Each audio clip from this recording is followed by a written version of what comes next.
On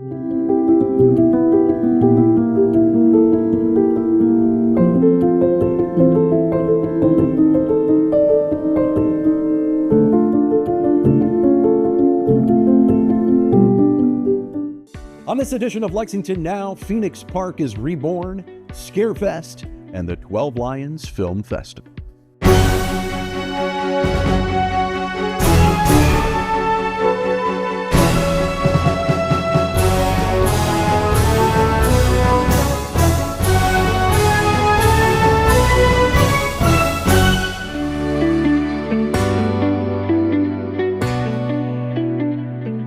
I'm Neil Noah, and welcome to Lexington Now for the week of September 22nd, 2025. Phoenix Park in the heart of downtown has been reimagined and reopened. We were there for the ribbon cutting. Phoenix Park is living up to its name and has risen like the mythical phoenix with new life. Yes.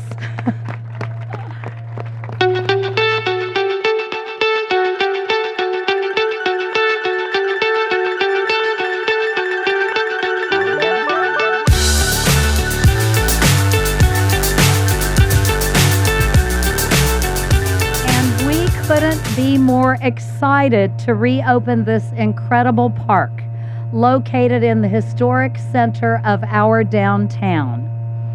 With these updates and First in Lexington features, it not only revitalizes this downtown park, but it makes it a destination for families to visit. To name just a few of the features, we have a state-of-the-art playground with an enclosed obstacle course, and many of the children have already discovered it. We have an interactive game system, color-changing foggers. I don't think I've seen those yet. Have they been on? They haven't been on yet. We have a new, improved dog park for those of you who love the dog park. We have a performance stage. All of these things and more are part of this new, beautiful park. And I want to mention, because I don't want us to forget, in talking with Lisa of Bluegrass Community Foundation just a couple minutes ago, where'd you go, Lisa? We were reminiscing about the Knight Foundation and how it helped us get going here. And we think that might have been 2014-ish. So 16. I knew somebody would know. So we have a lot of people to thank for being here today. There has been a ton of public involvement and public comment that has been woven into this new design. It's what the people wanted. And I want to thank everyone who has participated. I can't tell you how exciting it feels to finally say these words. Welcome to the reimagined Phoenix Park. Yes! Not that long ago, we were sitting in the library talking about what could be. And today, thanks to a lot of vision, as the mayor shared, and a lot of teamwork, we're standing right in the middle of it. And if you ask me, and I think a lot of you agree, it looks pretty amazing. We all agree that world-class downtowns deserve beautiful, functional public spaces, and that's why we've made this investment in Phoenix Park, an investment that we think reimagines how we live, work, and play downtown. Whether you're here to enjoy lunch on the swings, let your kids run around in the playground, bring your pup to the park, catch a concert on our stage, or just cut across on your way to the library, this is a park for you. And that's what makes today so special. Phoenix Park has been designed with everyone in mind. We're inviting people of all ages, all backgrounds, and all walks of life to come together here. And this park is right at the center of so much activity. Immediately around us are high-density apartments, businesses, hotels, and the central branch of the public library. And more than 3,000 people live within a 10-minute walk of here. And thousands more, as you all know, pass through every week. I'm really, really excited and really happy to be here with all of you. Now, we know that Phoenix Park has been a place with a lot of potential, and now it's been reimagined to serve downtown in new ways. It's practical, it's beautiful, and it's welcoming for everyone. So I'm so glad to cut this ribbon and officially open Phoenix Park. I hope that you all will all come back often, that you'll bring your friends, that you'll make memories, and that you'll enjoy all this park has to offer. We could not have been here today without the leadership of our mayor, our council members, Commissioner Ford, our Parks Advisory Board members. We have a lot of those with us today who guide us on really everyday decision making. It's really a wonderful downtown space. It's being reimagined and revitalized for the community. You've heard a lot about the new improvements, and as mayor and both Councilmember Legree said, that was months and months of community engagement and conversations over coffee with Dudley Webb, with Dennis Anderson, with the library, with Bluegrass Community Foundation, with folks who live downtown, with Jason and his new pup, Thea, who's going to try out our dog park today. We brought together a design that I know Lexington will be proud to showcase. Together, we've created a space that reflects Lexington's energy, creativity, and spirit. We invite you to explore it, play in it, make new memories.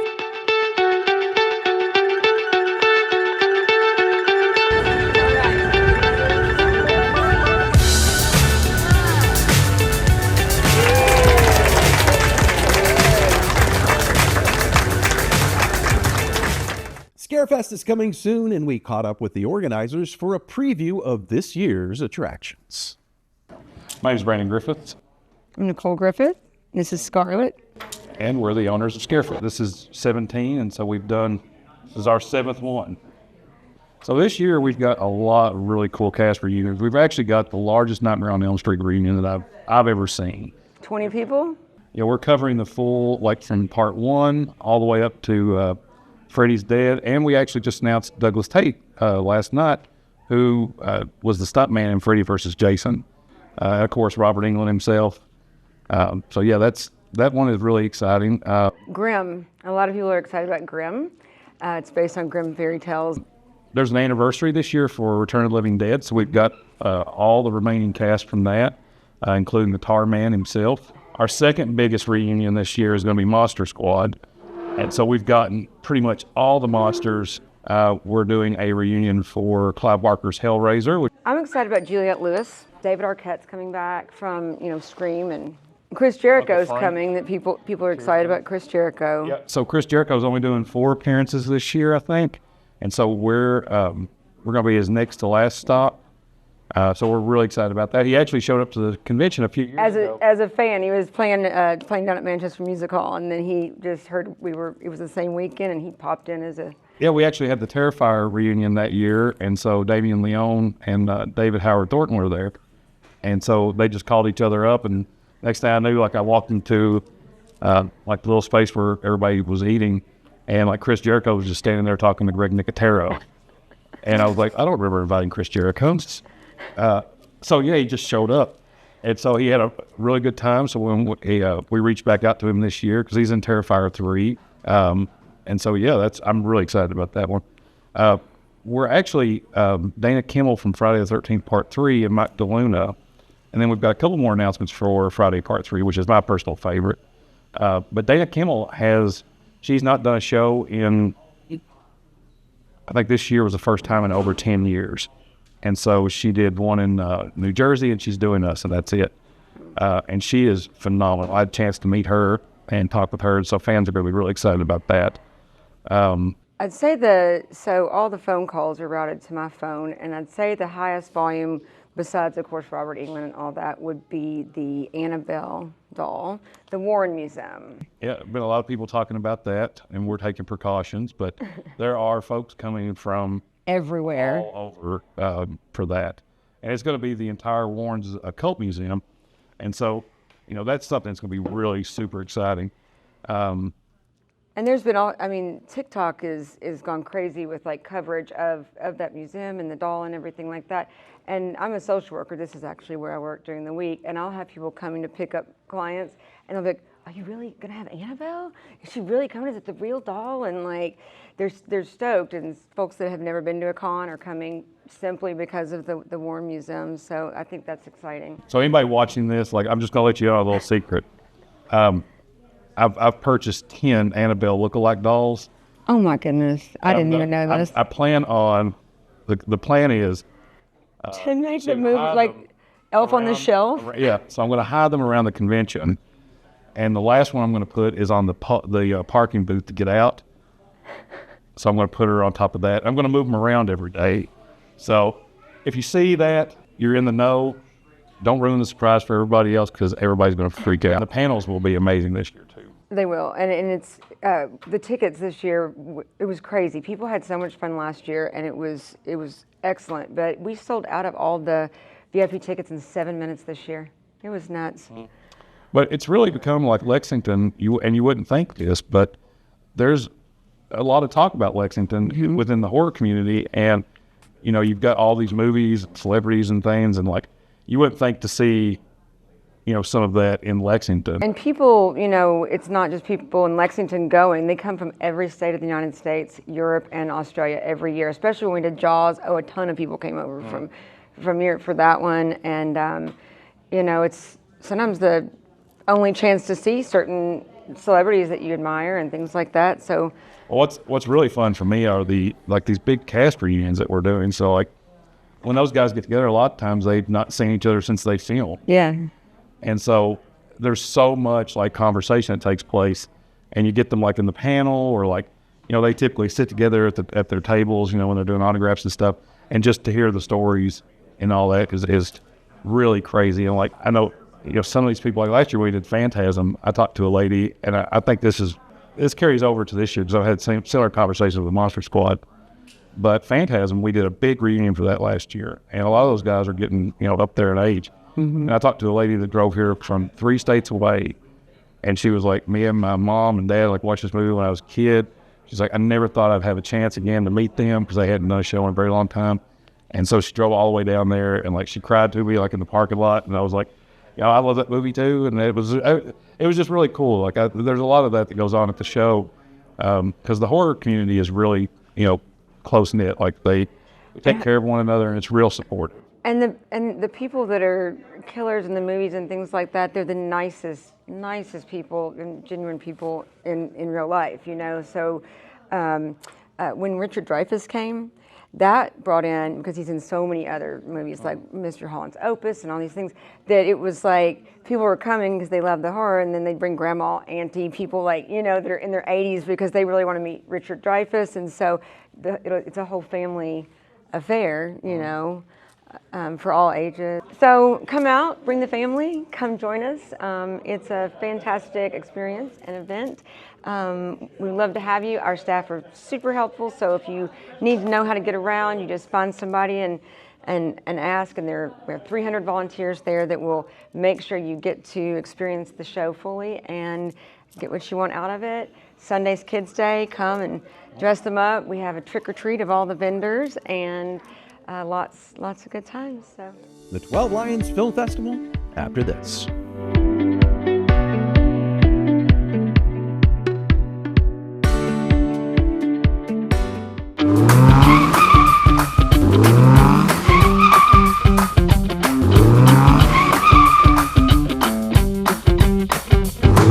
Hello, I'm Lieutenant Chris Van Brackle with the Lexington Police Department Traffic Unit. Today we are talking about disability accessible parking and the aisles between those parking places.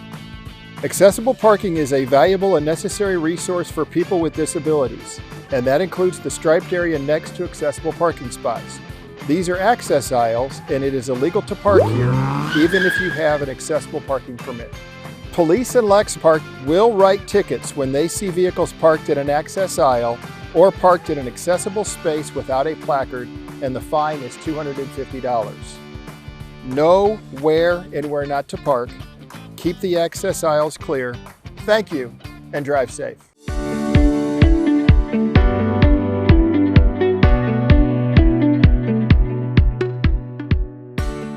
Welcome back to Lexington Now. The third annual 12 Lions Film Festival is almost here. We caught up with the Kentucky Theater's Hayward Wilkerson, who filled us in on this growing film showcase. 12 Lions, it's the third year we're doing it. It is a juried international film festival here at the Kentucky Theater. This year we will have 48 official selection films from 16 countries. So all those are free, a lot of wonderful narrative films, documentaries, shorts, animated films, and student films. We get hundreds of entries from all around the world, and we have a great team of volunteer jurors that watch every film. And we take this seriously, and we know the people that make the films take this very seriously. So we guarantee that any film that's submitted to 12 Lions, many people, roughly 10 different jurors will view that film. Our goal is to keep it within the Kentucky Theater because we think it's such a beautiful venue to screen films. Of course, that limits it, so it's a pretty exclusive festival. 3 years ago, when we started working on this festival, you wouldn't believe how many meetings were devoted strictly to coming up with a name, and there were a lot of names. And we were going nowhere. We just didn't feel inspired. And then our board chair, Lisa Meek, was in our lobby. If you look up in our lobby, you will see in the plaster friezes that surround the lobby, there are 12 lions. And so we thought that was a somewhat enigmatic, mysterious name, but also a name that has roots to the history of the Kentucky Theater. Every day there's more and more going on here in Lexington to attract people. We do this a week before Keeneland, so if people want to come and see film, they can enjoy. So we just thought the time was ripe in Lexington to start an international film festival. And the Kentucky's always been dedicated to supporting local and regional filmmakers, and we screen a lot of regional filmmakers in the festival. Every year we've done that. So we want to bring more film to Kentucky, and we want to support Kentucky filmmakers, and we want to show off the beautiful Kentucky Theater as an amazing venue to screen films. We try to do a variety of other things to make the festival fun. So we do filmmaking workshops. Those are free. We're continuing that tradition. We have 4 free filmmaking workshops this year. And then we have a number of special screenings. These are people that aren't within the competition, but we're doing this as special screenings. Thursday night, we're partnering with Apple Shop to do a fundraiser for Kentucky Humanities. So we're going to be showing a groundbreaking documentary called Stranger with a Camera. Then we're kicking off that night with old-time Appalachian music by Chestnut Ridge, and we're going to donate 100% of the gate to Kentucky Humanities. Then on Saturday, Steve Zahn, who now is at Kentucky, who lives in Kentucky, we are debuting his film She Dances, which stars Steve and stars his daughter Audrey Zahn. They will be here. That's at 7 o'clock Saturday. We're going to show the film, debut the film. And then Steve, his daughter, and Haley Fish, who also acts in the film, will do a Q&A afterwards. The film was shot largely in this area within Lexington and the region. So many Lexingtonians and Kentuckians were involved in the production of the film. And we really hope to sell out. We fully expect to see 800 people down here for that film. Then Sunday, another really special treat. Most folks will know Michael Shannon. Michael Shannon is from Lexington. He's a very well-known actor, and he's now a director. He's going to be doing a master class on filmmaking on Sunday at 12:15. And then later in the afternoon, we're doing the Lexington premiere of his first film as a director called Eric LaRue. So we rely heavily on volunteers. As I said, all the people that judge the films, they're volunteers. Our entire committee that organizes this festival, they are volunteers. And we use a lot of volunteers during the festival. If you're interested in volunteering, just send an email to info@kentuckytheater.org, and we will add you to a list, and we will be sending out a call for volunteers within the next few days. The festival starts Thursday, September the 25th. It runs through September the 28th. You can find out in a lot of different ways. You can always call the theater. If you go to kentuckytheater.org, you will see more about the film festival. Or if you go to 12lionsfilmfestival.com, you will also find all of the information. You'll find schedules of events, workshops, these special screenings, and all of the official selection films. If you love film, if you're a filmmaker, if you're a film lover, there's really nothing better this year in Kentucky than coming to 12 Lions Film Festival. You are going to see incredible films from all around the world by emerging and experienced filmmakers. There are workshops on production assistant work, on post-production, on production design. We've got Steve Zahn's going to be here. Michael Shannon is going to be here. So You do not want to miss this if you love film. The Hope Center has a new wing dedicated to those who have served our nation. Here's more. The Hope Center has a long and meaningful history in our community. From its beginning, it has stood as a place of refuge, healing, and transformation for men who were down and out by providing them the opportunity to rebuild their lives. Today, this new facility, the Quantrell Jones Center, is yet another visible sign that the Hope Center will do anything and everything to help people. This building is more than bricks and mortar. It is a place where hope lives. Here we will find not only shelter, but also the resources, guidance, and encouragement they need to move forward for a brighter future. I would like to thank our donors. I would like to thank our board of directors. Without them, this would not have been possible. So thank you very much. This new building is simply an offshoot of my belief, and fortunately my son's belief, who is now running the dealership for me and providing all the money for this. I'd like to point that out. And I could not be more proud of him, because I think he's doing better than I ever did. But it's the heart of this town. It's the heart of business leaders. It's the heart of average people. It is the love for people of all natures, all genders, all races, all ethnic groups, all religions. We're all created in God's image, and we should respect people for that. And when you look into someone's eyes, you should be able to see God's image in them, because that's what God would have us do. Today is a day of celebration, a day of gratitude.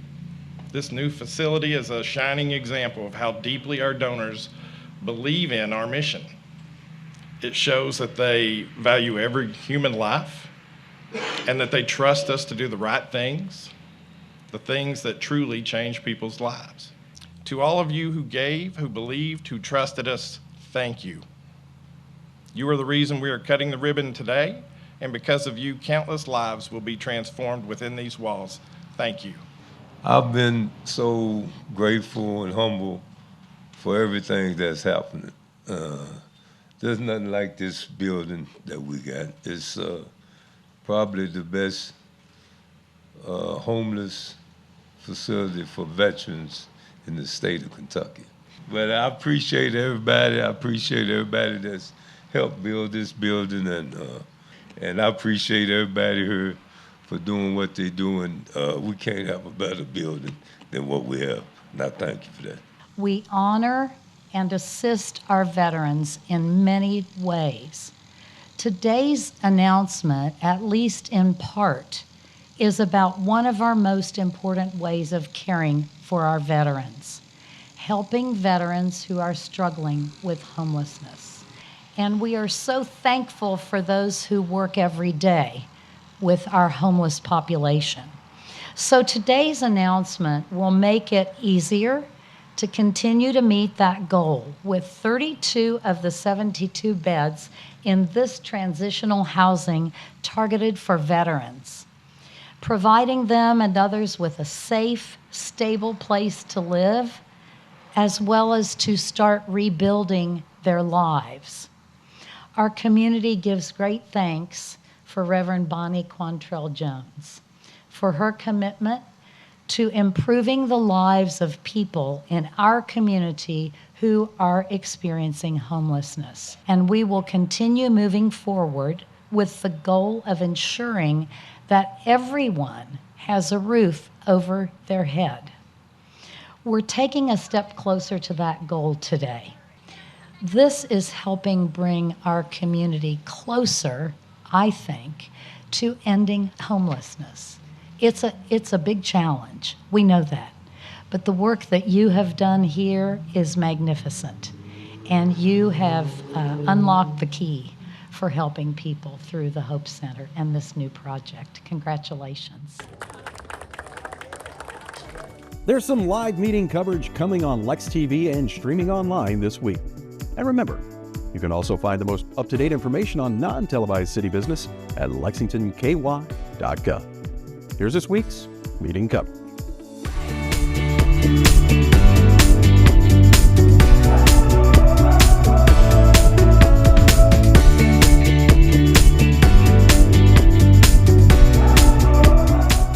That's all for now, but as always, you can keep up with us on social media. Check out the latest traffic updates on X at LexRex, or catch our live traffic cams on lexingtonky.gov. For all of us at Lex TV, I'm Neil Noah, and that's it for now.